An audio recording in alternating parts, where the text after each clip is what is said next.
Yeah, why are potato peelers so rubbish? Some are good, some are not, I think. Wise words. Very clever. Yeah, exactly, yeah. But we're also hoping to maybe get a bit of gravy juice from the chicken remains. The Remains of the Chicken, my favourite novel. Are you even here?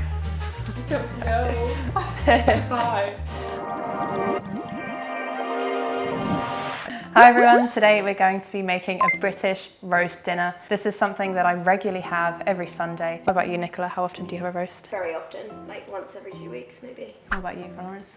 Never, really. Never? No. You never have a roast? Why? What's happened? Well, I'm vegetarian. So today we've got veggie sausages for Florence, but the main meat that we're going to be cooking to show you guys how to cook a roast is a whole chicken, and this will take a couple of hours in the oven. And we're going to show you how to make the veg. It's a fairly easy thing to do really, it's just the timings that we need to get right so that everything can come out of the oven at a similar sort of time and it's all hot and lovely and ready to eat. So let's do it. I'm not an expert, let's just put that out there that we're not experts, and also definitely worth mentioning that everyone has their own way of doing this. Starting with the chicken, and as you can see, it is a literal whole chicken. Now this can intimidate people because they're not sure what to do with it. Basically this string you can cut off and then you can retie it up later with a different string. I don't have any other string, so I'm just going to leave that on there, and we're going to stuff this bird. You don't have to put anything in it. You don't even have to do herbs or any of that stuff. It can just be a plain chicken, put it in the oven. We want to have some different flavors coming through with it, so that's why we've got Florence with basil and parsley here. So we're just going to chop that finely, mix it with some oil, and then that's something that we can slather all over the bird. And we're also going to put a lot of butter under the skin, and lots of people will swear by this. You've got to put loads of butter so that the skin becomes really crispy, and if you're like me and you like to eat the skin, that's going to be delicious. Let's do that then. So herbs, please. You say slather in a Slather. word. You say slather. Okay. That sounds really strange to me. Really? You say slather? Slather, yeah. I think that's a north-south divide thing, isn't it? How do you say it? Slather. Slather. I say it, it sounds really posh. It sounds Yes. really strange. Interesting. So in the south, a lot of the short becomes like bath. So I'm going to cut under the chicken here. So we cut under the skin, and then we're going to use a spatula to just separate the skin from the bird. And that's where we're going to put the butter under in a second. Okay, so we've got under the skin. Next, I need some butter to put under there. It looks like we have a lot of butter here, and that is deliberate. I heard this joke, I think, when I was much younger. So there are three friends that go on a walk together, okay? So three friends are called Shut Up, Manners and Trouble. They go on a walk, but unfortunately, Trouble gets lost. So Shut Up and Manners go to the police station. Manners waits outside and Shut Up goes inside. So the policeman says, "What's your name?" And Shut Up says, "Shut Up." Policeman says, "Where are your manners?" And Shut Up says, "Outside." And the policeman says, "Are you looking for trouble?" And Shut Up says, "Yes." And then Shut Up was probably arrested, I imagine, for rudeness, I don't know. But yeah, that's the joke. Is that your icebreaker? Yeah, I feel like people have heard this though. I've heard it a long time ago. The other thing that I want to put inside the chicken, which a lot of people do, is a hot lemon. It doesn't have to be hot, but it's easier to get the juices out when it's hot. Next, we're going to put some onion around the chicken. Again, you don't have to do this. It's just a nice way to get it more fragrant. So here we go. Thank you, Florence, for your expert chopping. No problem. And then the herbs finely chopped are going to be mixed with some oil. So firstly we have parsley, so we're going to finely chop this.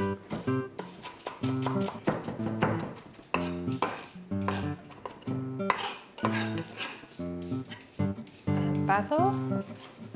Take the stalks off. Now what we want to do with this is flip it over, fold it over like this. So we've got it like this now. So guys, it's very important when chopping basil to not over chop it, as you'll make it too squidgy and liquidy. So just chop it, yeah, finely, and then that's enough. Chuck it in the bowl. Perfect. Some whole cloves of garlic, that's going to go in there as well. Again, totally optional. Okay, and we've got Nicola on potatoes. How's that going, Nicola? Yeah, it's pretty good. I'm not great at it. And I also, we were just talking about how potato peeler is always rubbish. So that's my excuse, but it's going well. Yeah, why are potato peelers so rubbish? Some are good, some are not, I think. Wise words.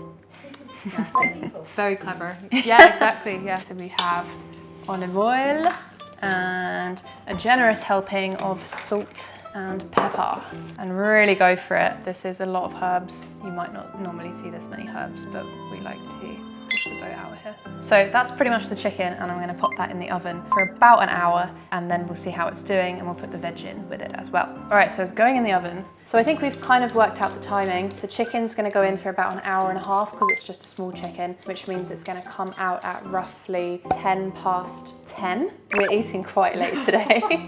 And then half an hour before that, we need to have the stuffing in the oven. We're using packet stuffing because we really don't have the energy to make it from scratch. The Yorkshire puddings also take about half an hour, is it? Yeah, I think so. And so do the parsnips and the carrots. So those are going to go in about half an hour before the end of the chicken. And the potatoes will go in 10 minutes before the veg and the stuffing and the Yorkshire puddings. Okay, we've got this, right? So I have just peeled the potatoes and chopped them, and don't really have the right size pan because we actually have quite a lot of potatoes today. Parboil them for about 10 minutes beforehand. And the reason I want to do that is because I don't want, when it's roasting in the oven, I don't want them to still be really doughy and uncooked on the inside and all crispy on the outside. Then coat them in flour and just like move them around so they're really nicely coated. And then we will have the tray with the chicken oil, and then I'm going to put the potatoes in that oil, and you want it to be evenly covered so that you get that nice even crisp on the outside.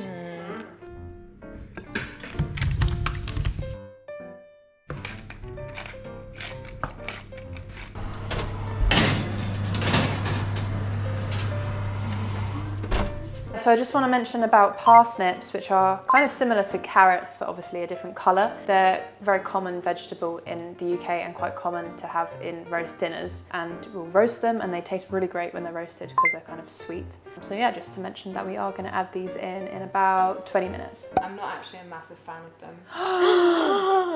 Why are you even here? I don't know. Goodbye. So this is my mum's recommended brand of gravy. It's Bisto Best, and she said you must get the best, not the other Bisto stuff. But we're also hoping to maybe get a bit of gravy juice from the chicken remains, or that sounds bad, but yeah. The remains of the chicken, my favourite novel. Okay, so update, the chicken cooked quicker than we thought because it's kind of a small chicken and the oven temperature was quite high. But we are resolving the situation by parboiling potatoes, carrots and parsnips, and we need to get on with the Yorkshire puddings. It's going to be a very late dinner. Sorry, Florence, what is a Yorkshire pudding tin? Yorkshire pudding tin is like this, but this is like I suppose a cupcake or muffin tin. Yorkshire pudding tins are much larger, and I think they're a bit flatter as well. So yeah, but we are using a cupcake tin today. See how it goes. So how do we make this batter? We've got flour here, which you can sift if you want to. So I think we need to use 4 eggs. We need to beat the eggs in first, and then we're gonna use the milk, and then we're gonna salt and pepper it, season it. And then it's very important to basically get the oil very hot in the oven. So we have to drizzle this with oil, put it in the oven, get it sizzling, and then we're gonna pour them in and then cook them for a while, and hopefully they will rise up. Disclaimer, people often buy pre-made Yorkshire pudding batter these days, even though it's super easy to make, but a lot of people just can't be bothered with the effort and they're hard to get right. I'm gonna slowly add this milk. So add a little bit, whisk, slowly keep adding, whisk it in again, and then just add the rest. And then we need to salt and pepper, and salt. And then Susie's gonna take the tray out. Now, I think we need to pour these straight into this jug. And then we're gonna pour this in here straight away.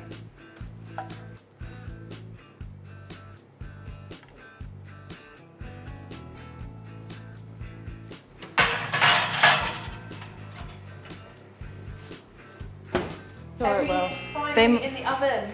Yes!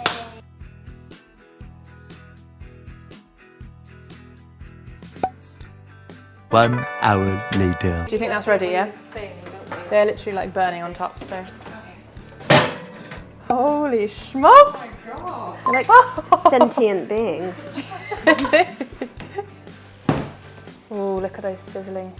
You know, fun fact, my dad's Irish and he once took me to a potato day, and we grew 10 different varieties of potatoes. And then this year he grew potatoes and put so much effort into them, and he dug them out of the ground and they were like this size.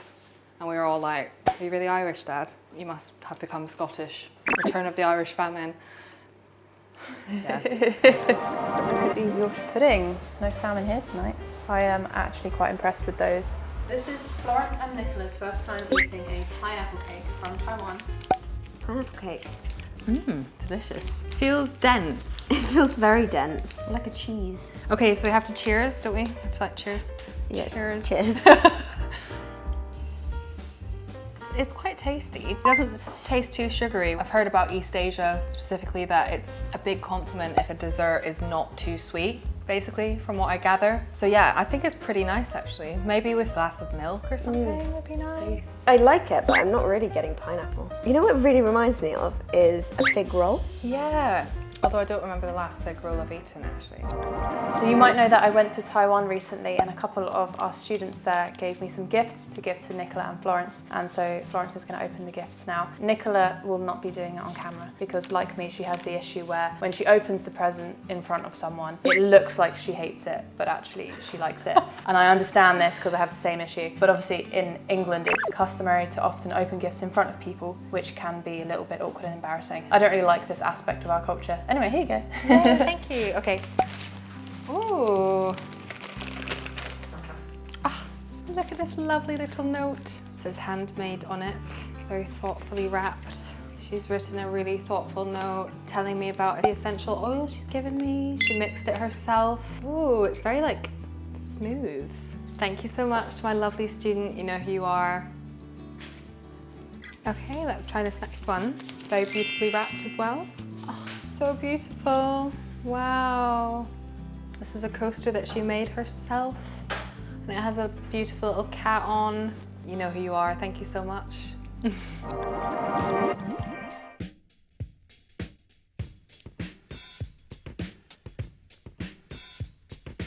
We've done it. She made all of that herself.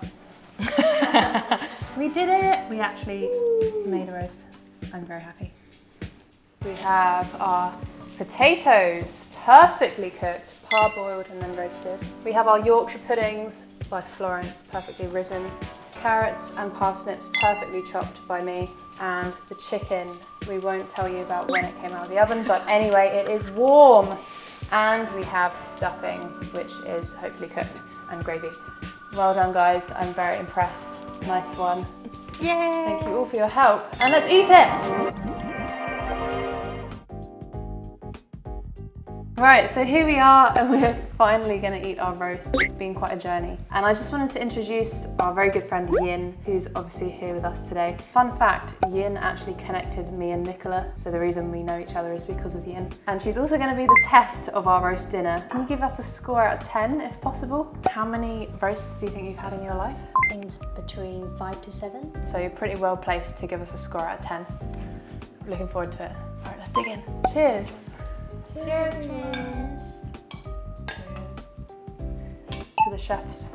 I think by this point it's a little cold. I think I would give it a solid 7. Okay. I think it's really good, especially the parsnips and potato really surprised me. Really professional. Why did the parsnips surprise you? I don't know, I actually never liked parsnips. I was even a bit scared of parsnips, but today I really enjoyed them. So yeah, good job guys. Yes, we got 7. 7! All right. Yeah. So as you can see, it's 20 to midnight. So we're going to wrap this up now. Thank you so much for joining us, and thank you to all the chefs for getting involved. And we'll see you next time. 谢谢收看，我们下次再见。Bye. Bye. Yes. Oh my